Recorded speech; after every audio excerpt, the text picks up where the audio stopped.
Shalom, shalom tout le monde, j'espère que vous allez bien. Vous êtes nouvellement convertis, vous débutez votre vie dans la foi chrétienne. Vous voulez grandir et suivre et connaître Dieu. Vous voulez suivre des cours de façon gratuite, progressive et selon aussi vos disponibilités. Vous voulez ajouter en plus à ce que vous recevez déjà dans vos églises personnelles. Alors, n'hésitez pas à visionner nos cours d'affermissement qui sont des classes pour des nouveaux convertis avec des enseignements de base, avec des sessions questions et réponses que nous avons sélectionnées spécialement pour vous. Alors rendez-vous sur notre page YouTube, Chris et Yala TV, et que le Seigneur vous bénisse abondamment. Bye. Donc, on va enchaîner avec trois questions encore, si vous nous le Mhm, permettez, bien sûr. Une question très importante, c'est de savoir, en fait, nous parlons de l'inspiration et de l'autorité de la Bible. Maintenant, ce que nous voulons savoir, c'est l'autorité de la Bible est-elle toujours valable dans le monde moderne? C'est-à-dire que la Bible, excusez-moi de le dire comme ça, c'est un vieux mhm, livre qui a été écrit il y a de cela des années et des années.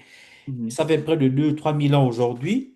Quelle est l'importance de ce livre encore de nos jours? Nous sommes en 2025, par la grâce de Dieu, nous rentrons dans 2026. En quoi, Mhm. en fait, ce livre qui est vieux de plusieurs siècles est encore important pour nous, les hommes, et pour nous, les chrétiens? C'est une très bonne chose. Et c'est au fait une question du monde moderne. Parce que le monde moderne aime la nouveauté, on aime rénover. Et c'est une très bonne chose. Moi-même, je suis quelqu'un qui encourage une nouvelle manière de faire, une nouvelle manière de construire, plus beau, plus grand, plus puissant. Et c'est là, au fait, que l'homme tombe un peu dans l'erreur. Pourquoi? Parce qu'on croit que quelque chose qui est ancien peut ne plus être bon. Or que ce n'est pas toujours le cas. Parfois, c'est le cas. On peut voir que les téléphones, plus ils amènent des nouveautés. Avant, le téléphone ne pouvait pas être en même temps un ordinateur. Aujourd'hui, avec un téléphone, tu peux avoir WhatsApp, tu peux communiquer avec les gens, tu peux faire, etc. L'innovation qu'on a amenée dans le téléphone, dans les ordinateurs, c'est une très bonne chose. Maintenant, est-ce que cette innovation doit aussi exister dans la parole de Dieu? Je dis non. Pourquoi? Parce que tant que je peux appliquer la même chose que quelqu'un a appliqué hier et que j'ai les mêmes résultats, en réalité, je n'ai pas besoin de changer. On a pour habitude de dire, on change l'équipe qui gagne. On ne change pas l'équipe qui gagne. Autant pour moi. On dit, on ne change pas l'équipe qui gagne. C'est l'équipe qui ne gagne pas qu'on change. La parole de Dieu, c'est l'équipe qui gagne. Pourquoi? Parce que les hommes qui ont utilisé la parole de Dieu dans les temps anciens ont eu certains résultats. Aujourd'hui encore, on a les mêmes hommes de Dieu, on a d'autres hommes de Dieu qui utilisent la même Bible et ils ont les résultats. Donc, en réalité, c'est la parole de Dieu qui demeure. La parole de Dieu nous dit, n'ajoutez pas à cette parole de Dieu, n'enlevez pas. Et donc, en réalité, quand il nous dit ça dans Apocalypse 22, que n'enlevez pas à cette parole ou n'ajoutez pas, la parole de Dieu est complète. Elle n'a pas besoin de modification. Elle n'a pas besoin de mise à jour. Elle n'a pas besoin qu'on vienne ajuster. Elle est complète en elle-même. Et sa puissance est dans le fait qu'elle soit complète. Et quand l'homme veut chercher à modifier, il veut chercher à ajuster, il veut commencer à le comparer avec le siècle passé et le siècle présent. C'est là où l'efficacité de la parole diminue. Et c'est ce qu'on voit aujourd'hui. Pourquoi nos pères, dans les temps anciens, avaient plus de puissance, quote and quote, et aujourd'hui, on n'a pas la même efficacité? C'est parce qu'eux, ils croyaient à la parole de Dieu complètement et ils avaient des résultats. Aujourd'hui, la nouvelle génération veut modifier la Bible. C'est pourquoi on a peu de résultats. Et donc, en réalité, la puissance de la parole de Dieu est dans celui qui la comprend et qui l'accepte complètement. Donc, si tu vois aujourd'hui, comme tu l'as si bien dit, qui est une très bonne question, est-ce qu'on doit encore croire et pourquoi on a l'impression qu'il n'y a plus vraiment d'efficacité? C'est parce que l'homme a diminué ça avec le temps. L'homme pense qu'on doit rénover. L'homme pense qu'on doit ajuster certaines choses. Non, la parole de Dieu, elle est efficace et puissante. Rappelez-vous que la personne qui est l'auteur, c'est le Saint-Esprit. Et donc, le Saint-Esprit, la parole de Dieu nous dit, il connaît la fin d'une chose dès le commencement. Donc, Dieu savait qu'on devait être en 2025. Donc, la manière que la Bible a été écrite, elle a été écrite jusqu'à 2000, 1000, peu importe l'année. Il a fait en sorte que ce que je vais dire, ce serait utile pour toutes les générations jusqu'à ce que Jésus revienne. C'est pourquoi les choses que nous vivons encore aujourd'hui, parfois tu te dis, mais est-ce que la Bible a été écrite hier? Comment il savait que l'homme, par exemple, avec sa femme, il dit, quand vous vous séparez pour un peu de temps, revenez ensemble afin que le diable ne vous tente pas. Et on voit aujourd'hui, certains hommes, par exemple, quand il va en jeûne, il ne parle pas à sa femme et il reste en jeûne pendant de longs moments. La femme peut faire des choses. Mais s'ils avaient appliqué la Bible dit ne restez pas longtemps sans revenir ensemble. Comment la Bible avait su qu'il devait avoir un tel problème là où l'homme ne doit pas quitter sa femme pendant un long moment ou encore où sa femme ne doit pas quitter? Comment la parole de Dieu a su ce genre de choses? C'est parce qu'il avait appris pour toi et pour moi. Il savait qu'on devait vivre en 2025 et pour vivre en 2025, voici comment tu dois vivre. Ce qui fait en sorte, je t'assure, que la parole de Dieu semble, je dis bien semble, ne pas avoir la même efficacité que dans les temps anciens, c'est parce qu'on la dilue maintenant. Elle est en train d'être diluée. Pierre, quand il a utilisé la Bible, il croyait à la Bible complètement. Et voilà pourquoi il avait les résultats. Et quand on parle des généraux de la foi aujourd'hui, du temps moderne, parce que les héros de la foi de Hébreux 11 sont des gens contemporains qui ont vécu des siècles passés. Mais quand on parle, par exemple, de Billy Graham et de certains pères, tu vas voir que c'était des personnes qui croyaient à la Bible complètement et ils avaient les mêmes résultats. Aujourd'hui, c'est parce qu'on veut la modifier, on veut la sophistiquer, on veut mettre les doctorats sur ça, le master sur ça et essayer d'arranger qu'en réalité, si la Bible dit ça, voici, on veut essayer d'interpréter pour diluer et pour faire plaisir aux hommes. C'est à cause de ce que ça n'a plus d'efficacité parce qu'on veut la diluer. La Bible est toujours efficace aujourd'hui. Et la preuve, c'est que toutes les personnes, je dis bien toutes les personnes que moi je connais, qui mettent la parole de Dieu en application sans réellement douter, ils ont les mêmes résultats que ceux qui avaient reçu la parole de Dieu pour la première fois. La seule chose qui fait en sorte que la parole de Dieu n'a pas effet dans ta vie, la parole de Dieu semble ne plus avoir de l'efficacité, c'est parce que l'homme est en train de diluer ça. Il est en train d'ajuster, il est en train d'amener l'innovation. Or que la parole de Dieu n'a pas besoin d'innovation. Je vais terminer en ceci. Est-ce qu'on a besoin d'innover l'eau? Depuis des années qu'on connaît comment l'eau a été faite, ça a toujours le même effet. Ça produit toujours de la saveur. On n'a pas besoin de raffiner l'eau d'une autre manière que celle qu'on connaît depuis des années qu'on fait que faire. Ça ne change pas. Ça ne veut pas dire que l'eau n'a plus de la valeur. Le diamant, l'or, depuis des années qu'on a découvert comment raffiner l'or. Il n'y a pas une nouvelle manière de raffiner l'or qui va lui donner plus de valeur. Impossible. On a trouvé une manière qui marche, c'est comme ça, c'est fini. Donc, c'est ce que je veux dire, c'est parce que l'homme est en train de diluer, c'est parce que l'homme veut quelque chose de nouveau.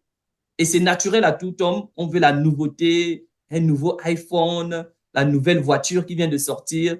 Et donc, inconsciemment, on a mis ça dans la parole de Dieu que, mais qu'est-ce qui est un peu nouveau? Comment on va encore croire à ça? Mais n'ajoute rien. La parole de Dieu nous dit dans Revelation 22, Apocalypse 22, que n'ajoutez pas et que les malheurs vont arriver à toutes les personnes qui retrancheront, donc qui vont ajouter quoi que ce soit. Et c'est ce qui est en train d'arriver parce que l'homme est en train de retrancher, il est en train de modifier la parole de Dieu afin de le rendre moderne. Parce qu'on s'est dit, il est vieux, il faut qu'on le rajeunisse, il faut qu'on le ramène pour qu'il puisse avoir de l'efficacité. Mais non, l'efficacité de la parole de Dieu n'est pas dans le renouvellement. L'efficacité de la parole de Dieu est dans celui qui l'a donné dès le commencement. Et parce que celui qui l'a donné dès le commencement ne change pas, il n'a ni ombre de variation, elle va demeurer puissante jusqu'à la fin des jours, parce que Dieu ne change pas. Le Dieu qui a dit hier, c'est le même Dieu qui est toujours là. C'est pourquoi aujourd'hui, on a beaucoup de problèmes. En ce qui concerne, je vais prendre une parenthèse. Un homme qui veut devenir, par exemple, une femme qui veut devenir un homme. Pourquoi? Parce qu'on a envie d'ajuster que, est-ce que c'est toujours vrai qu'un homme doit forcément, oui, c'est toujours vrai. C'est toujours vrai qu'un homme doit être avec une femme. Dieu n'a pas changé d'avis. Il croit toujours que quand il a créé un homme, tu devais rester homme. Il croit toujours, Dieu croit toujours ça. Mais aujourd'hui, à cause de la politique, on a envie d'ajuster que, mais est-ce que réellement Dieu voulait que jusqu'en 2025, on reste dans la même logique? Oui, il voulait toujours ça. Est-ce qu'on ne peut pas ajuster que, bon, si l'homme se sent, non, on ne peut pas. Et c'est ce que tu vois aujourd'hui, c'est parce que les hommes de Dieu veulent ajuster pour faire plaisir à certaines personnes qui sont dans leurs églises ou bien dans le pays où ils vivent. Ils essayent de diminuer et à cause de cela, la Bible perd complètement sa puissance parce que quand tu as envie d'essayer d'accommoder, ce n'est plus Dieu, ce n'est plus l'Esprit. C'est déjà ton travail à toi et parce que c'est ton travail à toi, c'est toi qui dois maintenant soutenir les hommes. Et parce que en tant qu'homme, tu ne peux soutenir personne parce que tu es un homme, il n'y a que le Seigneur qui peut soutenir les hommes, ça va toujours échouer. Malheur à l'homme qui se confie en l'homme, nous dit la parole de Dieu. Amen. Merci beaucoup, pasteur. Vraiment, on va abuser légèrement encore un peu de votre temps parce que je pense que ces choses sont très importantes. Nous faisons ce genre d'émission justement pour éclairer le maximum. Donc, Mm. passons encore, excusez-nous. Okay. J'ai une question encore parce qu'il y a quelque chose qui me fait mal.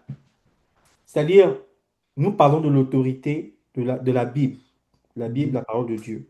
Mais Mhm. comment est-ce possible, pasteur, que si cette Bible a de l'autorité et elle a été inspirée par Dieu, justement, comment Mhm. ça se fait que des pharmaciens, des résécriciens, des magiciens, même des gens qui font des crimes rituels, utilisent la même Bible pour faire ce genre de choses? Est-ce que Mhm. normalement, quand ce genre de personnes voudraient utiliser la Bible pour faire ces choses qui ne sont pas, qui sont contraires à ce que Dieu veut, ils ne devraient pas être frappés sur le champ, mais au contraire, ils vivent, et bien même, pour ceux qui savent de quoi je parle, euh, Mhm. qu'est-ce qu'il en est en réalité, pasteur? Ça, c'est une très bonne question. Je me dis, comment ça se fait qu'un réseau chrétien, il touche la puissance de Dieu et il ne tombe pas? Il y a ce qu'on appelle le logos et il y a ce qu'on appelle le rhéma. La Bible écrite sur le papier, c'est le logos. Et le logos, c'est juste l'écriture. Ce n'est pas la Bible en elle-même sur le papier qui a la puissance, mais c'est le rhéma de la Bible, la révélation de la Bible.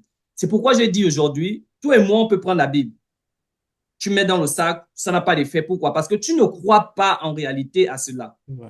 Les réseaux chrétiens aussi, bon, il n'y a personne qui n'a jamais donné son témoignage où il a pris la Bible. Et je suis sûr qu'il y a certains endroits où il y a des réseaux chrétiens qui ont pris la Bible, ils ont voulu faire quelque chose et ils ont été frappés. Mais la majorité du temps, ça ne parle pas. Pourquoi Dieu ne frappe pas au cou? Je peux donner deux ou trois exemples. Dieu peut vouloir sauver ce réseau chrétien. Donc, au lieu de tuer ce réseau chrétien qui travaille avec la Bible, il le garde. On voit l'histoire de Paul. Avant qu'il ne devienne Paul, il était Saül. Les gens pouvaient dire comment Dieu permet qu'il est en train de tuer les chrétiens. Dieu doit tuer le gars. Dieu doit faire en sorte que le gars ne puisse plus faire ce qu'il fait parce qu'il empêchait en quelque sorte le royaume de Dieu de grandir. Et c'est la même chose, les réseaux chrétiens, en quelque sorte, ils empêchent, ils ralentissent, pas ils empêchent, ils ralentissent parce qu'aucune personne ne peut empêcher le royaume de Dieu d'avancer. On peut dire qu'ils ralentissent. Mais Dieu a un plan plus grand dans leur vie. Peut-être que Dieu veut que la personne se convertisse, voilà pour qu'il ne les tue pas. Mais en même temps aussi, comme je l'ai dit, nous sommes tous des créatures de Dieu. Eux aussi, ce sont des créatures de Dieu. Ils utilisent la Bible dans le mauvais contexte. Ils utilisent la Bible pour faire des incantations, pour faire les fétiches, et etc. Mais Dieu ne les tue pas. Pourquoi? Parce que avec certains, il a un plan. Il veut les racheter, mais aussi parce qu'ils ne croient pas en la Bible. Ça dépend, j'aimerais savoir, je n'ai jamais été dans ça. Quand ils utilisent ça, qu'est-ce qu'ils font réellement? Qu'est-ce qu'ils disent? Est-ce qu'ils utilisent ça comme un livre qui les aide à être inspirés? J'ai commencé à lire les livres sur le développement personnel, les livres de beaucoup de grands auteurs, et je me rends compte que la majorité des livres que je lis, il y a beaucoup qui se sont inspirés de la Bible. L'un des livres qui a le plus payé dans toute l'histoire des États-Unis, c'est le livre de Vincent Peale, qui parle de positive thinking, the power of positive thinking, la puissance de la pensée positive. Et quand j'ai lu ce livre, je vois que la majorité des choses sont dans les proverbes, sont dans les psaumes. Parce que c'est la parole de Dieu nous dit, tel qu'un homme pense, il est. C'est à l'intérieur, mais d'une manière dite différente. Donc, en réalité, qu'est-ce qui fait en sorte qu'un homme peut, on va dire jouer, on va utiliser l'expression jouer, joue avec la Bible et ça ne tue pas la personne. Premièrement, Dieu peut avoir un plan de salut pour lui, que cette personne, quand il va se convertir, il aura un grand témoignage que toi et moi on ne pourra jamais donner. en ce qui concerne la patience de Dieu. Il va parler aux gens que j'ai joué avec la Bible. J'étais dans la magie avec la Bible. Dieu ne m'a pas touché, Dieu ne m'a pas tué. Ça me montre la patience et l'amour de Dieu. Et donc, quand il va venir témoigner, ça va toucher quelqu'un que toi et moi ne pouvions pas toucher. Mais une fois de plus, c'est parce que la Bible elle-même, le papier, ce n'est pas la puissance. La puissance n'est pas dans ce qui est écrit en noir sur blanc, mais c'est le réma de la Bible. Mais je suis sûr et certain que dans certains de leurs temples sataniques, je suis sûr à 100% que parfois, ils ont voulu faire quelque chose avec la Bible et Dieu les a strike down. Dieu a agi. Mais on ne le saura jamais. La parole de Dieu nous parle de ce genre d'histoire dans l'Ancien Testament. On nous dit que le peuple d'Israël avait donné l'arche de l'alliance au peuple ennemi. Qu'est-ce qu'ils ont fait? Ils ont mis à côté de leur Dieu qu'on appelle le Dieu Dagon. Et le matin, quand ils sont venus, le Dieu Dagon était au sol et l'arche de l'alliance était debout. C'est une représentation, comme on pouvait dire, la Bible et les réseau-chrétiens, les gens qui ont le truc. On voit qu'ils ont mis l'arche de l'alliance et ils ont mis le Dieu Dagon, la statue du Dieu Dagon. Le lendemain matin, le Dieu Dagon était au sol avec le cou coupé. Et ils ont encore mis juste pour tester, pour voir si c'était réellement, qu'est-ce qui s'est passé. Le lendemain matin, quand ils sont revenus, le Dieu Dagon était en pièces. Et donc, on voit la puissance de l'arche de l'alliance sur le Dieu Dagon. Et aujourd'hui, on peut se demander pourquoi cette même puissance, n'est-ce pas, n'agit pas chez les réseau-chrétiens, n'agit pas chez les pharmaçons. Je t'assure que ça agit dans certains cas. Mais puisque les gens ne viendront jamais témoigner de ce qui s'est passé, déjà, j'ai écouté même plusieurs témoignages, maintenant que j'en pense. Il y a des gens qui ont donné des témoignages, ils disent, j'étais dans la sorcellerie. Et un jour, quelqu'un m'avait donné la Bible. J'avais emmené ça chez moi et j'ai commencé à avoir des songes, sans toucher la Bible. Il y a des gens qui disent qu'ils ont seulement attrapé la Bible, c'est tombé sur leurs mains. Donc, Dieu peut le faire. Dieu le fait même. Mais c'est juste qu'il n'y a pas beaucoup de témoignages de ce genre de choses. Mais ça existe. Donc, Dieu le fait encore aujourd'hui, mais il n'y a pas beaucoup de témoignages. Mais une fois de plus, la Bible dans le papier, c'est juste le logos. Ce n'est pas là où il y a la puissance. La puissance est dans le réma. C'est pourquoi ceux qui ont la Bible seulement, comme toi et moi, il n'y a rien qui arrive. Il y a des gens qui brûlent la Bible. En Afghanistan, en Iran, qui brûlent la Bible et rien ne les arrive. Ils vivent jusqu'à 80 ans. Parce que la Bible, en réalité, du papier, ce n'est pas là la puissance. Ne vous limitez pas à la Bible, le papier, mais c'est le réma qui est à partir de la Bible, là où il y a de la puissance. Donc, si vous voyez quelqu'un qui joue avec la Bible, ce n'est pas la Bible elle-même, le papier, qui est la puissance, mais c'est le réma de Dieu.